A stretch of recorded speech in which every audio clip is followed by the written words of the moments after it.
glad she's back in the States. Me too. I am too. It's really fun to like. Are you in New York too? No, she's so it's been fun so far. Yeah. You're supposed to stay in their guest bedroom next week, right? Oh, nice. Sounds like a very fun Good to meet you.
Oh, yeah, no, sorry. I'm in the middle of an RFK, like,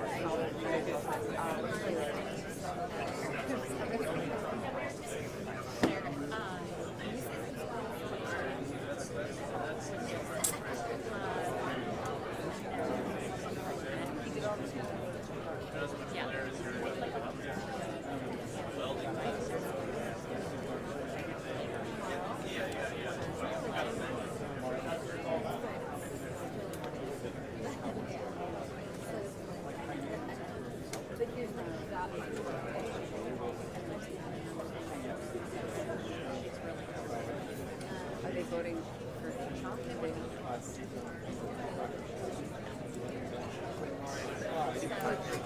Okay. Great. I mean, I don't know where this next person is.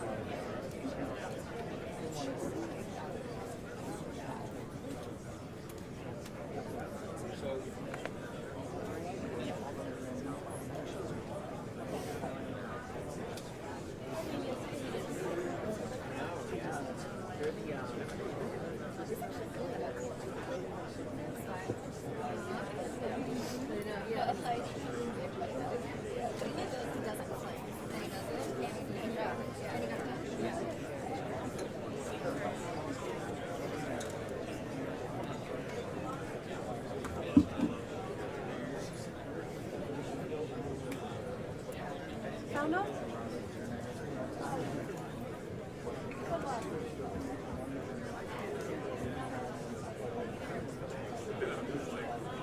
It's not updating.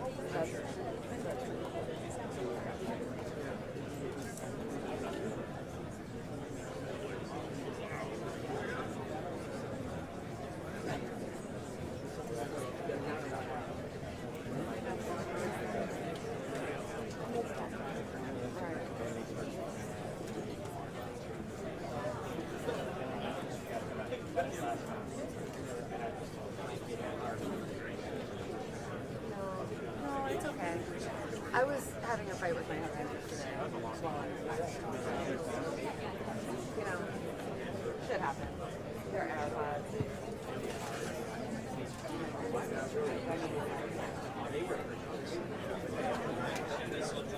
What? Yeah. All right. You have to make your way over here. Thanks, Jager.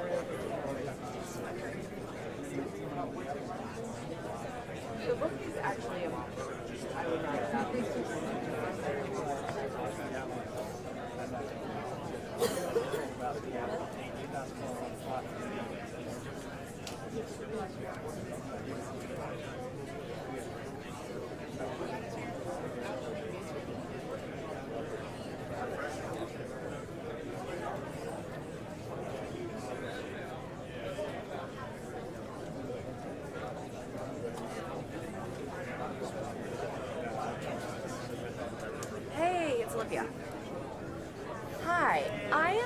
sorry to do this because I'm just like a little confused and I'm not the best at social media, so like I just need a little help here. So the whole idea was like we're kind of running these events today, right? Like right now we're at the arcade and like we're gonna do like a thing and then we're gonna like move and then we're gonna be in the car and then we're gonna walk into the jump in, we're gonna do jump run, all of that. And so like doing a recap at the end of the day just doesn't like I work in visual, so like tell me if I'm wrong, but like doesn't visually like adequately show what we were doing. So that's why now I can make them shorter if like that's something like Josh is like, hey, we're here at the arcade and see what it says, done. Like that we can do. Or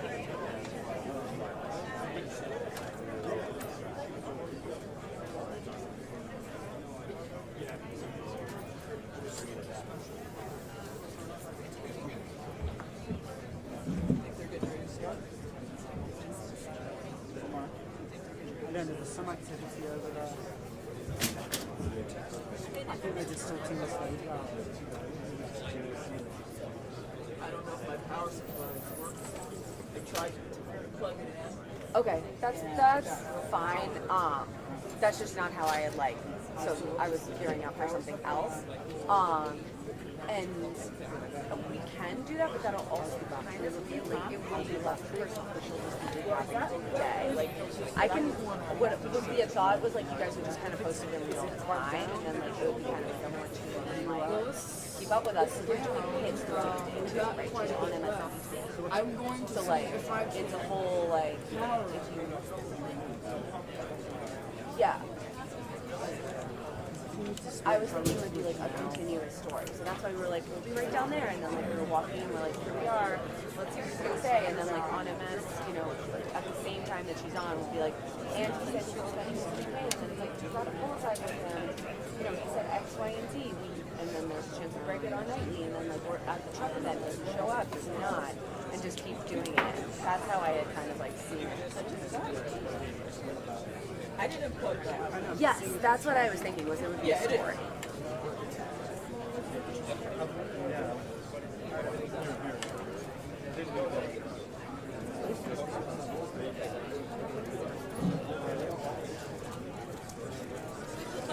Yeah, okay, then that's fine. That we can do and it'll be shorter. I think she was just doing like a setup for the day. Like, why should you care about this? Type of thing.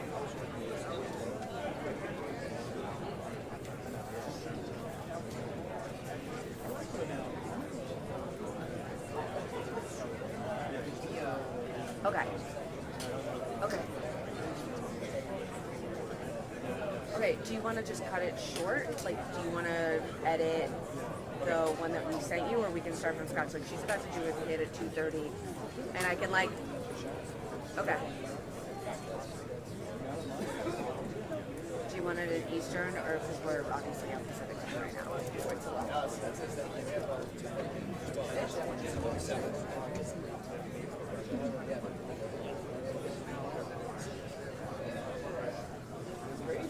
Like right now she's on the press riser, right? So she can be like, hey guys, I'm right behind me, like waiting for her, okay, what do you need to say? She's doing right now. She's on the press riser. What's going on?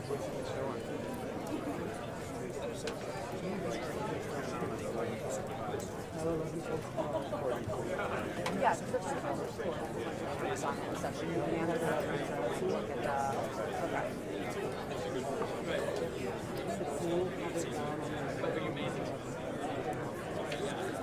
Okay, got it.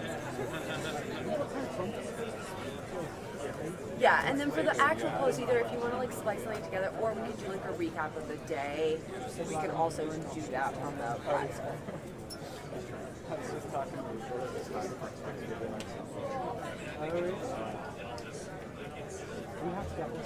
Okay. Yeah, we can. Yeah, we're gonna try and get a couple like voters photos here at the RFK event, and then at Trump we'll just do it like it'll be a Trump supporter. Like, do you care that RFK, whatever?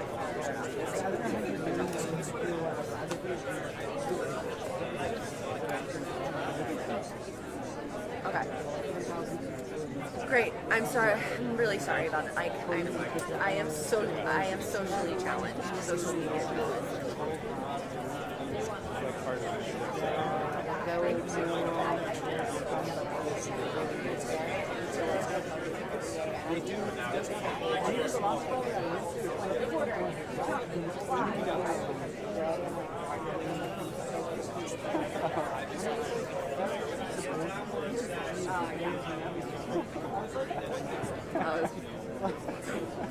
Okay, cool. Great.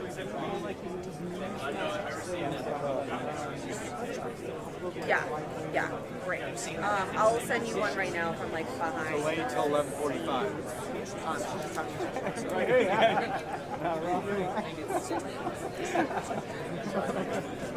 Yeah, that was the first one I sent you. I was like, you need to tune in. Like, keep up with us all day too. Right. Well, yeah. Thanks.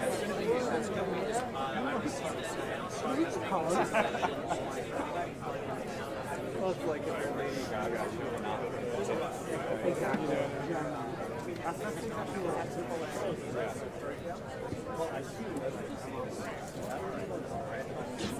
Dasha, need you in 2 minutes.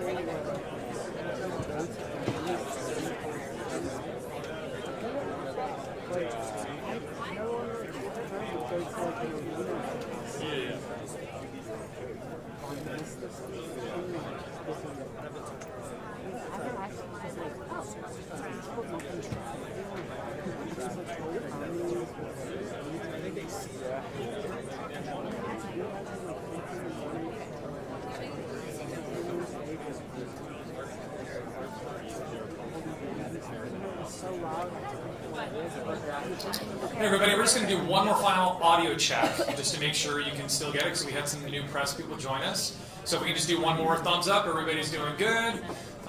Looking over here, I know someone over here was needed it. Still going. Still going here. Okay, going once, going twice. Just make sure you guys can all hear me. Just one more time, thumbs going up in the air. Thumbs up. I'm just looking for our friend over here in the corner. Yep, you're good there. Okay, we're going to be starting shortly. Just everybody to settle in, and thank you for being here.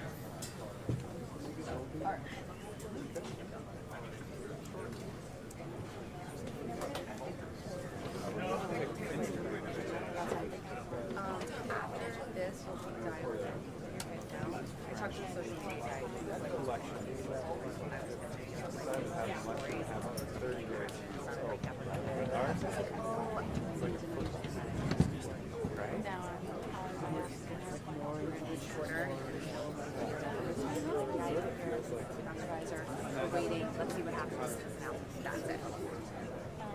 Feels like it didn't stop, and now it's hard to stretch it out for 4 years. Yeah.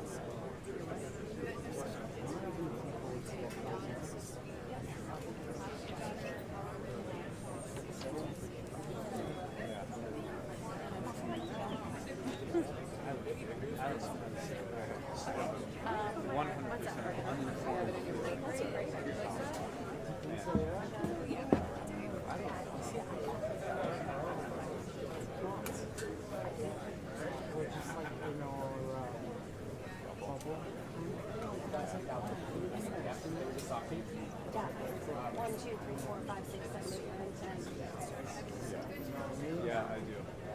Yeah.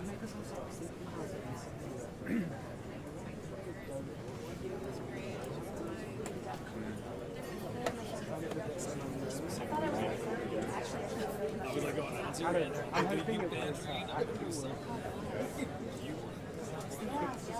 37. So I'm right after. Yeah, I don't. I guess most of what is definitely felt or what I'm feeling is there's not as much media momentum.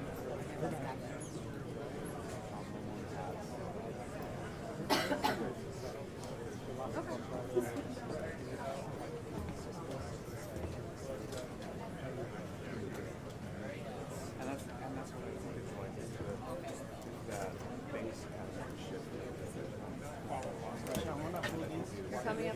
7. Okay.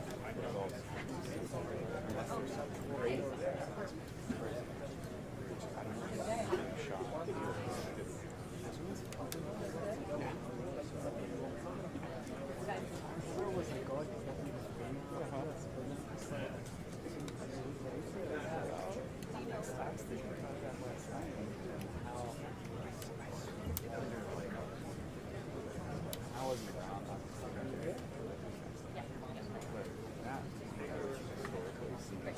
Crazy. What?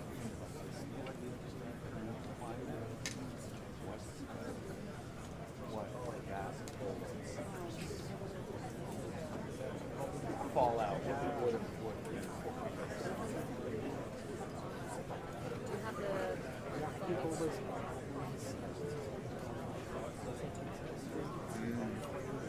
Well, Nicole, let's talk about this brand new court filing that you just mentioned, filed in Pennsylvania, where RFK Jr.'s campaign says the independent candidate will endorse and you got this filing is also requesting to be removed from the Pennsylvania ballot. Now, this filing though does not confirm whether RFK Jr. will be dropping out of the race entirely.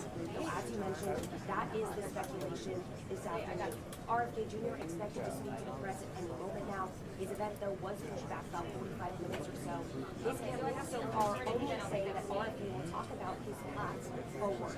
But as you mentioned, Nicole, this new filing in Pennsylvania comes after RFK also withdrew from the ballot here in Arizona. Now, former President Donald Trump is also in Arizona today, not too far from us in Glendale. He's teased a special guest at his rally there tonight. Here's reporting that the Trump and RFK camps have been in contact with each other. Sources telling the Associated Press that Trump allies have quietly lobbied for candidates to drop out and support Trump. Now, our Ally Bradley, she spoke exclusively one-on-one with the president at the border in Arizona yesterday. She asked him about RFK potentially dropping out of the race. Here's what he said. Get up on that stage in a moment. Here's a look at all the press here, including my producer, behind the scenes, waiting to see.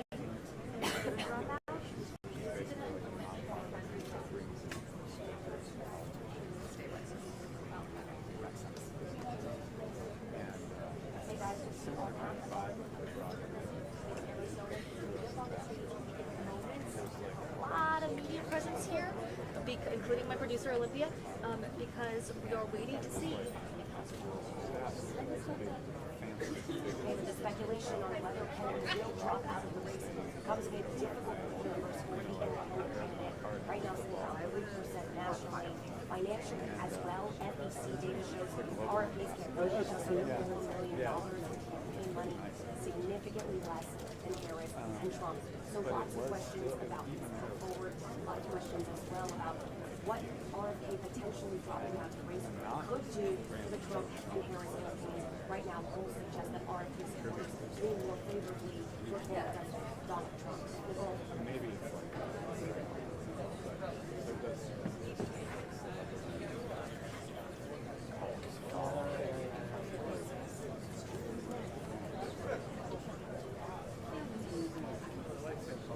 I know you're good. I caught it.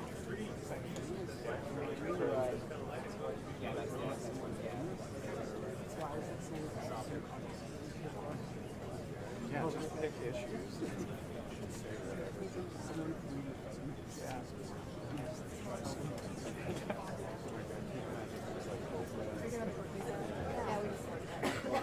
That's like total opposite, right? That's the head. We're recording it. It's an active work. Okay. And it's like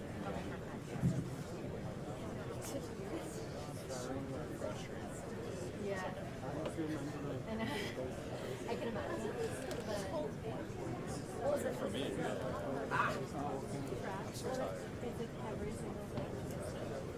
It was the power supply changed. I had an extra so I didn't realize.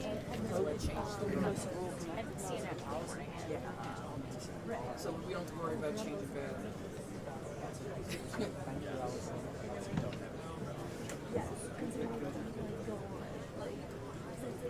I forgot I had an extra one in there. I'm like, I didn't know if I had put it in there.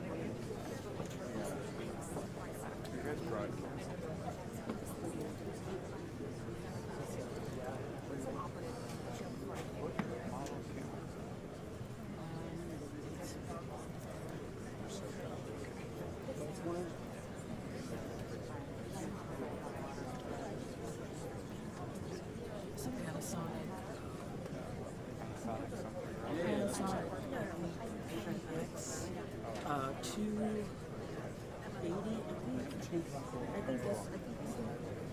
Why you think about buying one? No, I hadn't seen. Because they've got newer ones now.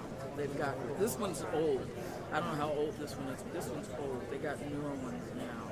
I was actually thinking about buying one of these cameras. Yeah. No, the new one. The new ones are even better. I was thinking about buying one. Broadcast stuff, so I'm always. Oh, really? Yeah. I know.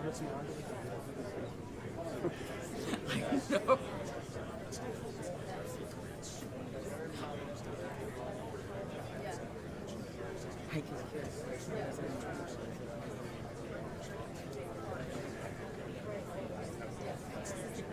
never know.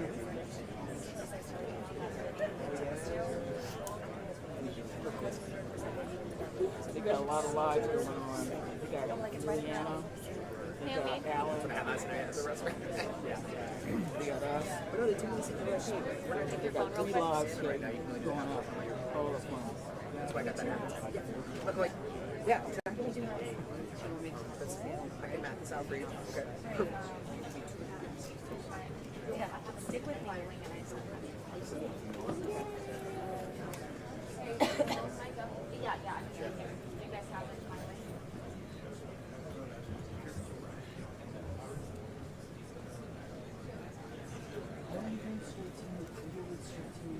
Okay. Okay. Okay, sounds good.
Yeah, it is. Because that way we don't have to worry about signal. We don't have to worry about power. You know, we don't have to worry about batteries dying in the middle of it. Copy, give me 1 second. Nothing worse than having to change your batteries in the middle of the live show.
Yeah, I'm in the middle of so yeah,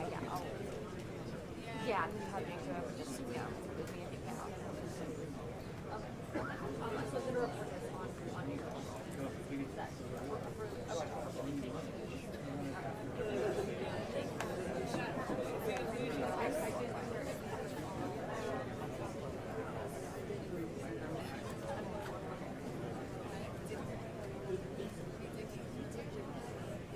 Oh, well, you're not the first person to tell me that, but hello. Sorry, you're not the first person to tell me that, but Sasha got approved by Amanda, so we're gonna go on and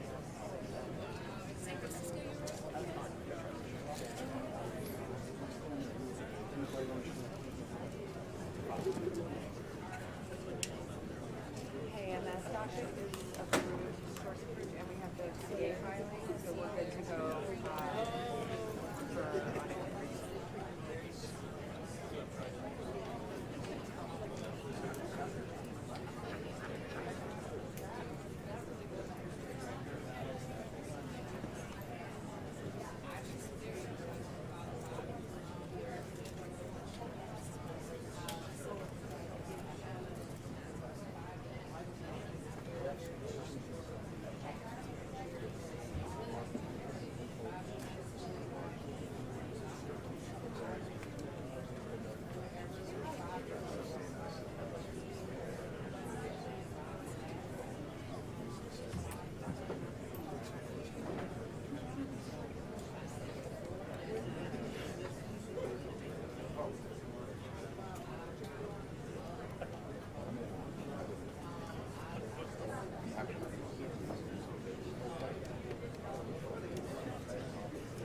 SDI cable. I don't know what happened to it because he had a long one that disappeared. We had a long one, so I don't know. Yeah, the owl.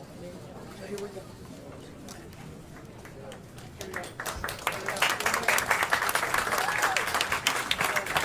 Hello, everyone. Welcome so much for being here.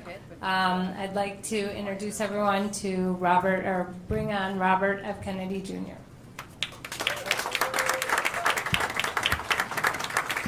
I'm sorry to keep everybody waiting. 16 months ago, in April of 2023, I launched my campaign for President of the United States. I began this journey as a Democrat, the party of my father, my uncle, the party which I pledged my own allegiance to long before I was old enough to vote. I attended my first Democratic convention at the age of 6 in 1960. And back then, the Democrats were the champions of the Constitution, of civil rights. The Democrats stood against authoritarianism, against censorship, against colonialism, imperialism, and unjust wars. We were the party of labor, of the working class. The Democrats were the party of government transparency and the champion of the environment. Our party was the bulwark against big money interests and corporate power. True to its name, it was the party of democracy. As you know, I left that party in October because it had departed so dramatically from the core values that I grew up with. It had become the party of war, censorship, corruption, big pharma, big tech, big ag, and big money. When it abandoned democracy by canceling the primary to conceal the cognitive decline of the sitting president, I left the party to run as an independent. The mainstream of American politics and journalism derided my decision. Conventional wisdom said that it would be impossible even to get on the ballot as an independent because each state poses an insurmountable tangle of arbitrary rules for collecting signatures. I would need over 1 million signatures, something no presidential candidate in history had ever achieved. And then I'd need a team of attorneys and millions of dollars to handle all the legal challenges from the DNC. The naysayers told us that we were climbing a glass version of Mount Impossible. So the first thing I want to tell you is that we proved them wrong.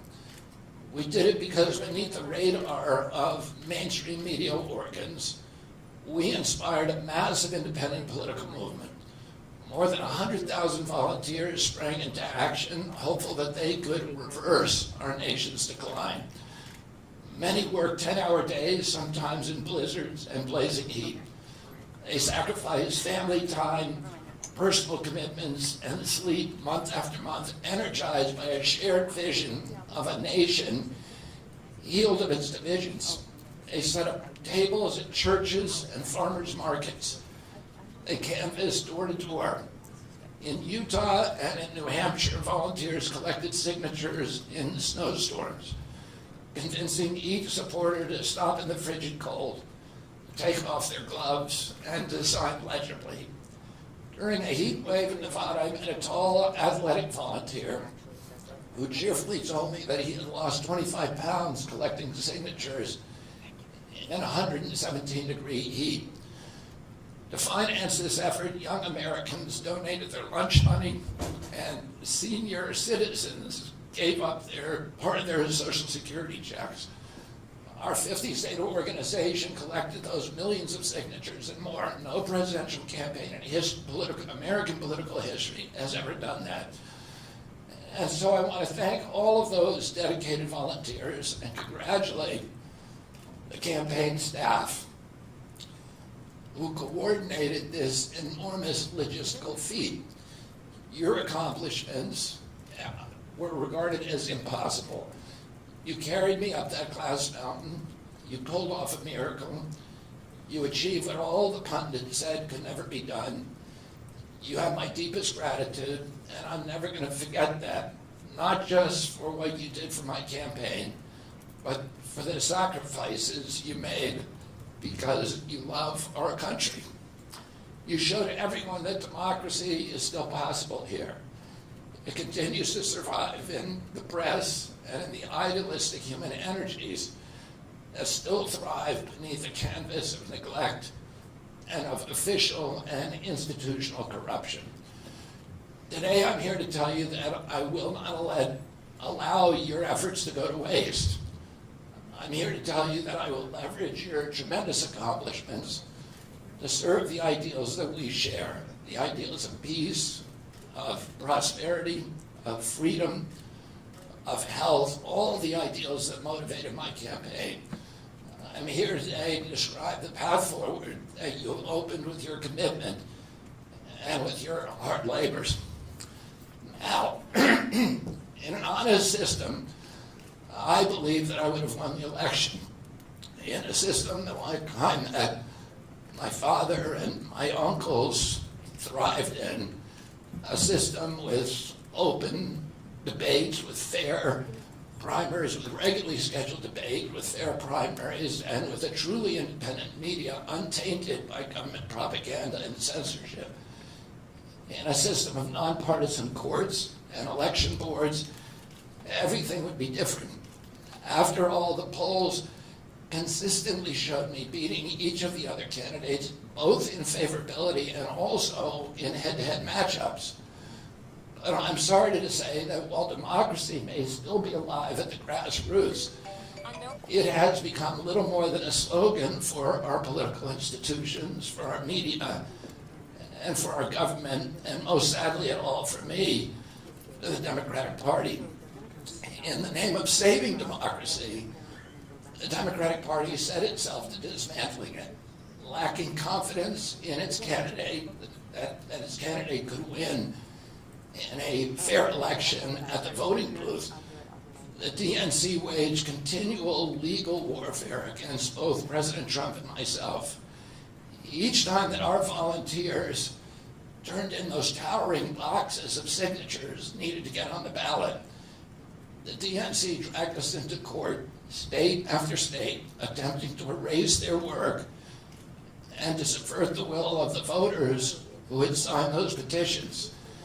It deployed DNC-aligned judges to throw me and other candidates off the ballot and to throw President Trump in jail. It ran a sham primary that was rigged to prevent any serious challenge to President Biden.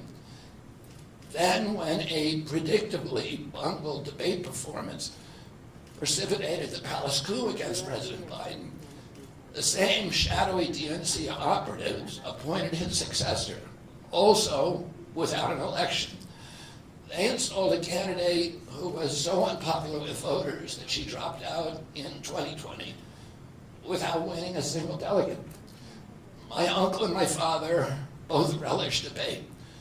They prided themselves on their capacity to go toe-to-toe with any opponent in the battle over ideas. They would be astonished to learn of a Democratic Party presidential nominee who, like Vice President Harris, has not appeared in a single interview or an unscripted encounter with voters for 35 days. This is profoundly undemocratic. How are people to choose when they don't know whom they are choosing? And how can this look to the rest of the world? My father and my uncle were always conscious of America's image abroad because of our nation's role as the template for democracy, a role model for democratic processes, and the leader of the free world. Instead of showing us her substance and character, the DNC and its media organs engineered a surge of popularity for Vice President Harris based upon, well, nothing. No policies, no interviews, no debates, only smoke and mirrors and balloons in a highly produced Chicago circus. There in Chicago, a string of Democratic speakers mentioned Donald Trump 147 times just on the first day. Who needs a policy when you have Trump to hate? In contrast, at the RNC convention, President Biden was mentioned only twice in 4 days. I do interviews every day. Many of you have interviewed me, Anybody who asks gets the interview. Some days I do as many as 10. President Trump, who actually was nominated and won an election, also does interviews daily. How did the Democratic Party choose a candidate that has never done an interview or debate during the entire election cycle? We know the answers. They did it by weaponizing the government agencies. They did it by abandoning democracy. They did it by suing the opposition and by disenfranchising American voters. What most alarms me isn't how the Democratic Party conducts its internal affairs or runs its candidates. What alarms me is the resort to censorship and media control and the weaponization of the federal agencies. When a U.S. president colludes with or outright coerces media companies to censor political speech, it's an attack on our most sacred right of free expression, and that's the very right upon which all of our other constitutional rights rest. President Biden mocked Vladimir Putin's 88% landslide in the Russian elections, observing that Putin and his party controlled the Russian press, and that Putin prevented serious opponents from appearing on the ballot. But here in America, the DNC also prevented opponents from appearing on the ballot. And our television networks expose themselves as Democratic Party organs. Over the course of more than a year, in a campaign where my poll numbers reached at times in the high 20s, the DNC-aligned mainstream media networks maintain a near perfect embargo on interviews with me. During his 10-month presidential campaign in 1992, Ross Perot gave 34 interviews on mainstream networks. In contrast, during the 16 months since I declared, ABC, NBC, CBS, MSNBC, and CNN combined gave only 2 live interviews from me. Those networks instead ran a continuous deluge of hit pieces with inaccurate, often vile, pejoratives and defamatory smears. Some of those same networks and colluded with the DNC to keep me off the debate stage. Representatives of those networks are in this room right now, and I'll just take a moment to ask you to consider the many ways that your institutions have abdicated this really sacred responsibility, the duty of a free press to safeguard democracy and to challenge always the party in power, instead of maintaining that posture of fear or skepticism toward authority. Your institutions have made themselves government mouthpieces and stenographers for the organs of power. You didn't alone cause the devolution of American democracy, but you could have prevented it. The Democratic Party's censorship of social media was even more of a naked exercise of executive power. This week, a federal judge, Terry Doty, upheld my injunction against President Biden, calling the White House's censorship project, quote, the most egregious violation of the First Amendment in the history of the United States of America. Doty's previous 155-page decision details how, just 37 hours after he took the oath of office, swearing to uphold the Constitution, President Biden and his White House opened up a portal and then invited the CIA, the FBI, CISA, which is a censorship agency, it's the center of the censorship industrial complex, DHS, the IRS, and other agencies to censor me and other political dissidents on social media. Even today, users who try to post my campaign videos to Facebook or YouTube get messages that this content violates community standards. 2 days after Judge Doty rendered his decision this week, Facebook was still attaching warning labels to an online petition calling on ABC to include me in the upcoming debate. They said that violates community standards, their community standards. The mainstream media was once the guardian of the First Amendment and democratic principles, and has joined this systemic attack on democracy. It also, the media justifies their censorship on the grounds of combating misinformation, but governments and oppressors don't censor lies. They don't fear lies. They fear the truth, and that's what they censor. And I don't want any of this to sound like a personal complaint, because it's not. For me, it's all part of a journey, and it's a journey that I signed up with. But I need to make these observations because I think they're critical for us doing the thing that we need to do as citizens in a democracy to assess where we are in this country and what our democracy still looks like, and the assumptions about U.S. leadership around the globe. And are we really still a role model for democracy in this country? Or have we made it, a kind of a joke? And here's the good news. While mainstream outlets denied me a critical platform, they didn't shut down my ideas, which have especially flourished among young voters and independent voters, thanks to the alternative media. Many months ago, I promised the American people that I would withdraw from the race if I became a spoiler. A spoiler is someone who will alter the outcome of the election but had no chance of winning. In my heart, I no longer believe that I have a realistic path to electoral victory in the face of this relentless, systematic censorship and media control. So I cannot in good conscience ask my staff and volunteers to keep working their long hours or ask my donors to keep giving when I cannot honestly tell them that I have a real path to the White House.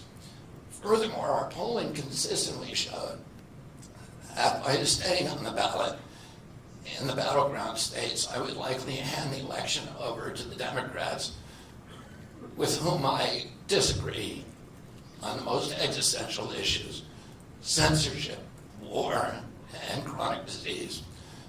Well, I want everyone to know that I am not terminating my campaign. I am simply suspending it and not ending it. My name will remain on the ballot in most states. If you live in a blue state, you can vote for me without harming or helping President Trump or Vice President Harris. In red states, the same will apply. I encourage you to vote for me. And if enough of you do vote for me, and neither of the major party candidates win 270 votes, which is quite possible. In fact, today our polling shows them tying at 269 to 269. And I could conceivably still end up in the White House in a contingent election. But in about 10 battleground states where my presence would be a spoiler, I'm going to remove my name. And I've already started that process and urge voters not to vote for me.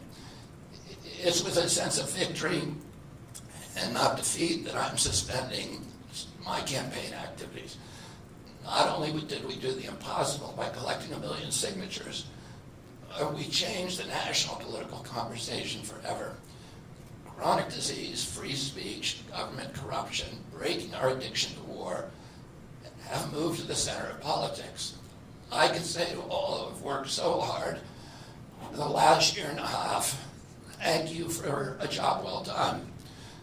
3 great causes drove me to enter this race in the first place, primarily. And these are the principal causes that persuaded me to leave the Democratic Party and run as an independent. And now to throw my support to President Trump. The causes were free speech, a war in Ukraine, and the war on our children. I've already described some of my personal experiences and struggles with the government's censorship industrial complex. I want to say a word about the Ukraine war. The military industrial complex has provided us with a familiar comic book justification like they do on every war, that this one is a noble effort to stop a supervillain, Vladimir Putin, from invading the Ukraine and then to thwart his Hitler-like march across Europe. In fact, tiny Ukraine is a proxy in a geopolitical struggle initiated by the ambitions of the U.S. neocons for American global hegemony. I'm not excusing Putin for invading Ukraine. He had other options. But the war is Russia's predictable response to the reckless neocon project of extending NATO to encircle Russia, a hostile act. The credulous media rarely explain to Americans that we unilaterally walked away from 2 intermediate nuclear weapons treaties with Russia and then put nuclear-ready Aegis missile systems in Romania and Poland. This is a hostile act. And that the Biden White House repeatedly spurned Russia's offer to settle this war peacefully. The Ukraine war began in 2014 when U.S. agencies overthrew the democratically elected government of Ukraine and installed a hand-picked pro-Western government that launched a deadly civil war against ethnic Russians in Ukraine. In 2019, America walked away from a peace treaty, the Minsk Agreement, that had been negotiated between Russia and Ukraine by European nations. And then in April of 2022, we wanted the war. In April of 2022, President Biden sent Boris Johnson to Ukraine to force President Zelensky to tear up a peace agreement that he and the Russians had already signed, and the Russians were withdrawing troops from Kiev and Donbass and Lugansk. And that peace agreement would have brought peace to the region and would have allowed Donbass and Lugansk to remain part of Ukraine. President Biden stated that month that his objective in the war was regime change in Russia. His Defense Secretary, Lloyd Austin, simultaneously explained that America's purpose in the war was to exhaust the Russian army, to degrade its capacity to fight anywhere else in the world. These objectives, of course, have nothing to do with what they were telling Americans about protecting Ukraine's sovereignty. Ukraine is a victim in this war, and it's a victim of the West. Since then, of Russia and both Russia and the West. Since then, we have, since tearing up that agreement, forcing Zelensky to tear up the agreement, we've squandered the flower of Ukrainian youth, as many as 600,000 Ukrainian kids, and over 100,000 Russian kids, all of whom we should be mourning, have died, and the Ukraine's infrastructure is destroyed. The war has been a disaster for our country as well.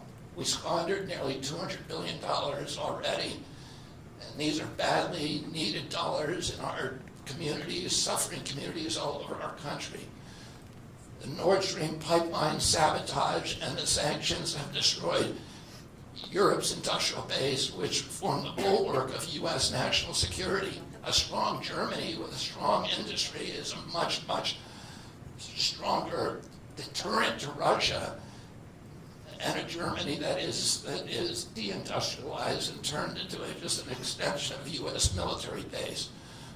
We've pushed Russia into a disastrous alliance with China and Iran. We're closer to the brink of nuclear exchange than at any time since 1962. And the neocons in the White House don't seem to care at all. Our moral authority and our economy are in shambles, and the war gave rise to the emergence of BRICS, which now threatens to replace the dollar as the global reserve currency. This is a first-class calamity for our country. Judging by her bellicose, belligerent speech last night in Chicago, we can assume that President Harris will be an enthusiastic advocate for this and other neocon military adventures. And President Trump says that he will reopen negotiations with President Putin and end the war overnight as soon as he becomes president. This alone would justify my support for his campaign. Last summer, it looked like no candidate was willing to negotiate a quick end to the Ukraine war, to tackle chronic disease epidemic, to protect free speech, our constitutional freedoms, to clean corporate influence out of our government, or to defy the neocons and their agenda of endless military adventurism. But now one of the two candidates has adopted these issues as his own, to the point where he has asked to enlist me in his administration. I'm speaking, of course, of Donald Trump. Less than 2 hours after President Trump narrowly escaped assassination, Callie Means called me on my cell phone. I was then in Las Vegas. Callie is arguably the leading advocate for food safety, for soil regeneration, and for ending the chronic disease epidemic that is destroying America's health and ruining our economy. Callie has exposed the insidious corruption at the FDA, the NIH, the HHS, and the USDA that has caused the epidemic. Callie had been working on and off for my campaign, advising me on those subjects since the beginning. And those subjects have been my primary focus for the last 20 years. I was delighted when Callie told me that day that he had also been advising President Trump. He told me President Trump was anxious to talk to me about chronic disease and other subjects, and to explore avenues of cooperation. He asked if I would take a call from the president. President Trump telephoned me a few minutes later, and I met with him the following day. A few weeks later, I met again with President Trump and his family members and closest advisors in Florida. In a series of long, intense discussions, I was surprised to discover that we are aligned on many key issues. In those meetings, he suggested that we join forces as a unity party. We talked about Abraham Lincoln's team of rivals. That arrangement would allow us to disagree publicly and privately, and fiercely if need be, on issues over which we differ, while working together on the existential issues upon which we are in concordance. I was a ferocious critic of many of the policies during his first administration, and there are still issues and approaches upon which we continue to have very serious differences. But we are aligned with each other on other key issues, like ending the forever war, ending the childhood disease epidemics, securing the border, protecting freedom of speech, unraveling the corporate capture of our regulatory agencies, getting the U.S. intelligence agencies out of the business of propagandizing and censoring and surveilling Americans and interfering with our elections. Following my first discussion with President Trump, I tried unsuccessfully to open similar discussions with Vice President Harris. Vice President Harris declined to meet or even to speak with me. Suspending my candidacy is a heart-rending decision for me, but I'm convinced that it's the best hope for ending the Ukraine war and ending the chronic disease epidemic that is eroding our nation's vitality from the inside, and for finally protecting free speech. I feel a moral obligation to use this opportunity to save millions of American children, above all things. In case some of you don't realize how dire the condition is, our children's health and chronic disease in general, I would urge you to view Dr. Carlson's recent interview with Callie Means and his sister, Dr. Casey Means, who is the top graduate of her class at Stanford Medical School. This is an issue that affects all of us far more directly and urgently than any culture war issue, and all the other issues that we obsess on and that are tearing apart our country. This is the most important issue. Therefore, it has the potential to bring us together. So let me share a little bit about why I believe it's so urgent. Today, 2/3, we spend more on healthcare than any country on earth, twice what they pay in Europe. And yet, we have the worst health outcomes of any nation in the world. We're about 79th in health outcomes behind Costa Rica, Nicaragua, and Mongolia, and other countries. Nobody has a chronic disease burden like we have. And during the COVID epidemic, we had the highest body count of any country in the world. We had 16% of the COVID deaths, and we only have 4.2% of the world's population. And CDC says that's because we are the sickest people on earth. We have the highest chronic disease rate on earth. And the average American who died from COVID had 3.8 chronic diseases. So these were people who had immune system collapse, who had mitochondrial dysfunction. And no other country has anything like this. 2/3 of American adults and children suffer from chronic health issues. 50 years ago, that number was less than 1%. So we've gone from 1% to 66%. In America, 74% of Americans are now overweight or obese, and 50% of our children. 120 years ago, when somebody was obese, they were sent to the circus. There were case reports done about them. Obesity was almost unknown. In Japan, the childhood obesity rate is 3%, compared to 50% here. Half of Americans have pre-diabetes or type 2 diabetes. When my uncle was president, I was a boy, juvenile diabetes was effectively non-existent. A typical pediatrician would see one case of diabetes during his entire career, a 40 or 50-year career. Today, 1 out of every 3 kids who walks through his office door is diabetic or pre-diabetic, and the mitochondrial disorder that caused diabetes also causing Alzheimer's, which is now classified as diabetes, and it's costing this country more than our military budget every year. There's been an explosion of neurological illnesses that I never saw as a kid: ADD, ADHD, speech delay, language delay, Tourette's syndrome, narcolepsy, ASD, Asperger's, autism. In the year 2000, the autism rate was 1 in 1,500. Now autism rates in kids are 1 in 36, according to CDC nationally. Nobody's talking about this. 1 in every 22 kids in California has autism. And this is a crisis that 77% of our kids are too disabled to serve in the United States military. What is happening to our country? And why isn't this in the headlines every single day?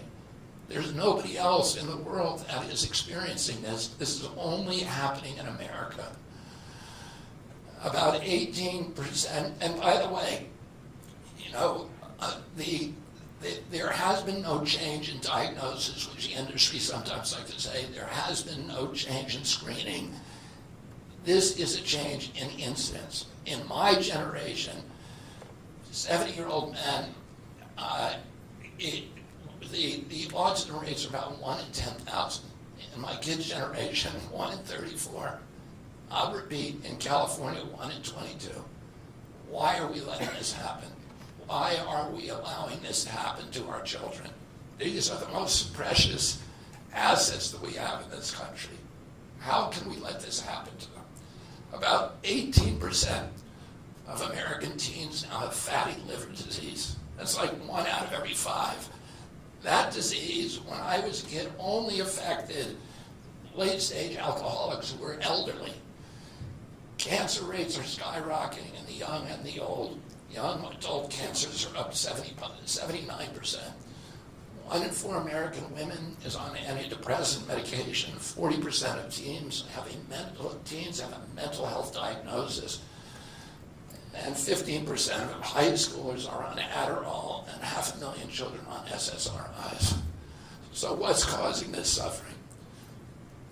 I'll name 2 culprits. First, and the worst, is ultra-processed food. About 70% of American children's diet is ultra-processed. That means industrial manufactured in a factory. These foods consist primarily of processed sugar, ultra-processed grains, and seed oils. laboratory scientists many of whom formerly worked for the cigarette industry, which purchased all the big food companies in the 1970s and 80s, deployed thousands of scientists to figure out new chemicals to make the food more addictive. And these ingredients didn't exist 100 years ago. Humans aren't biologically adapted to eat them. Hundreds of these chemicals are now banned in Europe, but ubiquitous in American processed foods. The second culprit is toxic chemicals in our food, in our medicine, in our environment. Pesticides, food additives, pharmaceutical drugs, and toxic waste permeate every cell of our bodies. The assault on our children's cells and hormones is unrelenting. To name just one problem, many of these chemicals increase estrogen because young children are ingesting so many of these hormone disruptors. America's puberty rate is now occurring at age 10 to 13, which is 6 years earlier than girls were reaching puberty in 1900. Our country has the earliest puberty rates of any continent on the earth. And no, this isn't because of better nutrition. This is not normal. Breast cancer is also estrogen driven, and it now strikes 1 in 8 women. We are mass poisoning all of our children and our adults. Considering the grievous human cause of this tragic epidemic of chronic disease, it seems almost crass to mention the damage it does to our economy. But I'll say, it is crippling the nation's finances. When my uncle was president, our country spent $0 on chronic disease. Today, government health care spending is almost all for chronic disease. And it's double the military budget. And it is the fastest growing budget item in the federal budget. Chronic disease costs more to the economy as a whole, costs at least $4 trillion, 5 times our military budget. And that's a 20% drag on everything we do and everything we aspire to. Poor and minority communities suffer disproportionately. People who worry about DEI or about bigotry of any kind, this dwarfs anything. We are poisoning the poor. We are systematically poisoning minorities across this country. Industry lobbyists have made sure that most of the food stamp lunch program, about 70% of food stamps and about 70 or 77% of school lunches are processed foods. There's no vegetables. There's nothing that you would want to eat. We are just poisoning the poor citizens, and that's why they have the highest chronic disease burden of anybody, any demographic in our country, and the highest in the world. The same food industry lobbied to make sure that nearly all agricultural subsidies go to commodity crops that are the feedstock of processed food industry. These policies are destroying small farms, and they're destroying our soils. We give about, I think, 8 times as much in subsidies to tobacco than we do to fruits and vegetables. It makes no sense. If we want a healthy country, the good news is that we can change all this. We can change it very, very quickly. America can get healthy again. To do that, we need to do 3 things. First, we need to root out the corruption in our health agencies. Second, we need to change incentives in our healthcare system. And third, we need to inspire Americans to get healthy again. 80% of NIH grants go to people who have conflicts of interest. These are the people, virtually everybody who sits in a Joe Biden just appointed a new panel to NIH to decide the food recommendations. And they're all people who are from the industry. They're all people who are from the processed food companies. They're deciding what Americans, here is healthy. And the recommendations on the food pyramid, and what goes to our school lunch programs, what go to the program, the Swiss program, the food stamp programs, they are all corrupted and conflicted individuals. These agencies, the FDA, USDA, and CDC, all of them are controlled by giant for-profit corporations. 75% of the FDA's funding doesn't come from taxpayer, it comes from pharma. And pharma executives and consultants and lobbyists cycle in and out of these agencies. With President Trump's backing, I'm going to change that. We're going to staff these agencies with honest scientists and doctors who are free from industry funding. We're going to make sure the decisions of consumers, doctors, and patients are informed by unbiased science. A sick child is the best thing for the pharmaceutical industry. When American children or adults get sick with a chronic condition, they're put on medication for their entire life. Imagine what will happen when Medicare starts paying for Ozempic, which costs $1,500 a month, and is being recommended for children as young as 6, all for a condition, obesity, that is completely preventable and barely even existed 100 years ago. And 74% of Americans are obese. The cost, if all of them took their Ozempic prescription, is $3 trillion a year. This is a drug that is made by Novo Nordisk. The biggest company in Europe is a Danish company, and the Danish government does not recommend it. It recommends change in diet to treat obesity and exercise. And in our country, the recommendation now is for Ozempic to children at age 6. Novo Nordisk, the biggest company in Europe, and virtually its entire value is based upon its projections of what it's going to sell, of the Ozempic it's going to sell to America.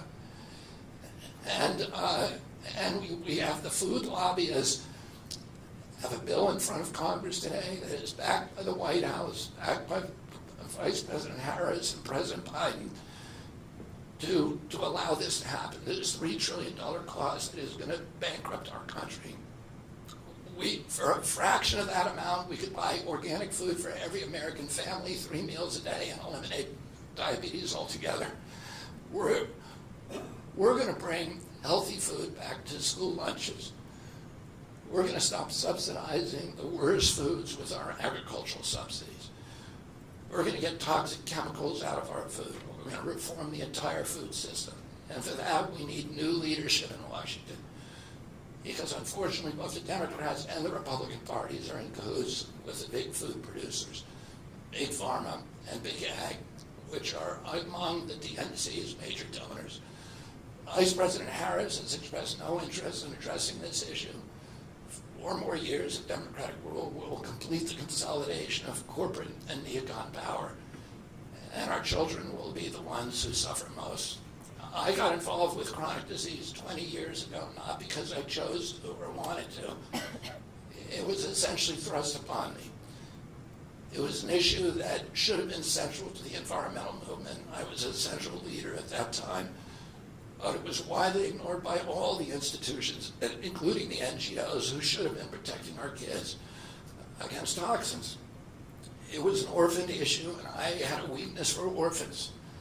I watched generations of children get sicker and sicker. I had 11 siblings, and I had 7 kids myself. I was conscious of what was happening in their classrooms and to their friends, and I watched these sick kids, these damaged kids. In that generation, almost all of them are damaged. And nobody in power seemed to care or to even notice. For 19 years, I prayed every morning that God would put me in a position to end this calamity. The chronic disease crisis was one of the primary reasons for my running for president, along with ending censorship in the Ukraine war. It's the reason I've made the heart-wrenching decision to suspend my campaign and to support President Trump. This decision is agonizing for me because of the difficulties it causes my wife and my children and my friends. But I have the certainty that this is what I've meant to do. And that certainty gives me internal peace, even in storms.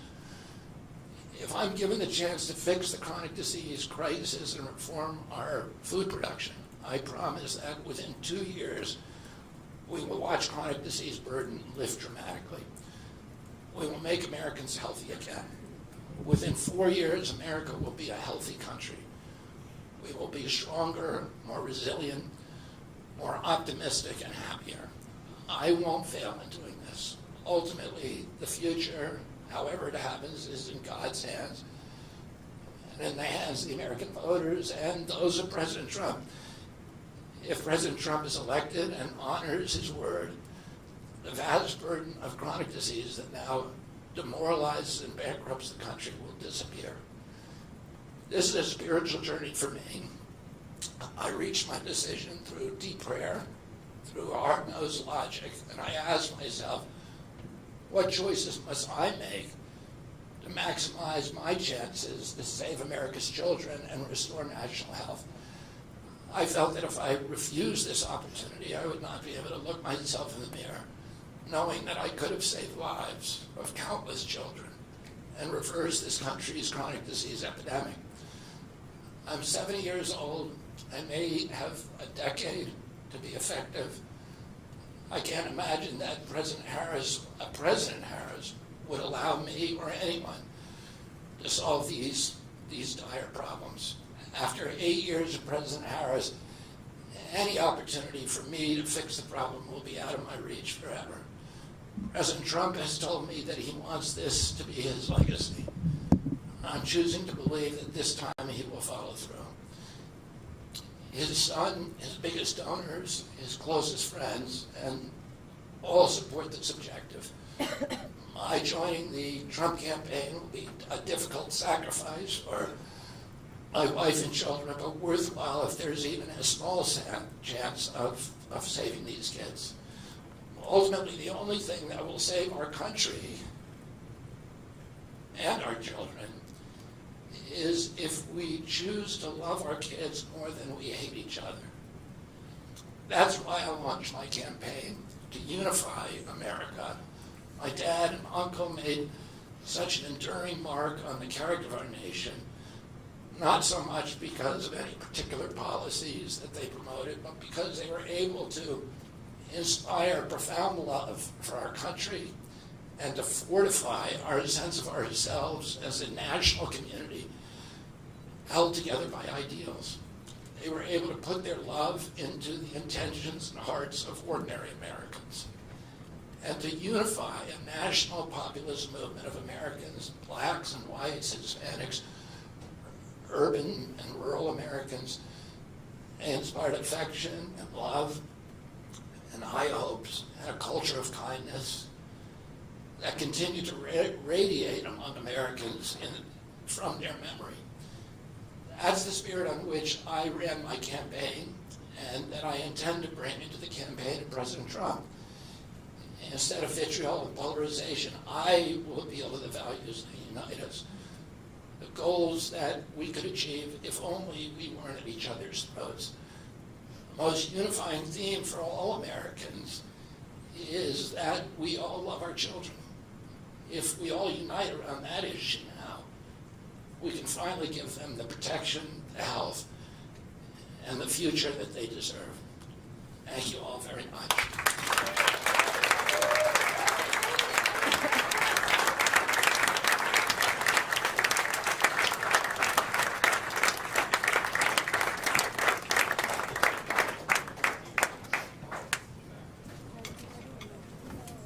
Thank you, everybody, for attending. This concludes our program for the day. Sasha, if we move like some of this back, like I know he doesn't do his own press, so like, oh, I see. I need like a press person. I need anything. No, it's just like stay where we are. They're not gonna let us back there.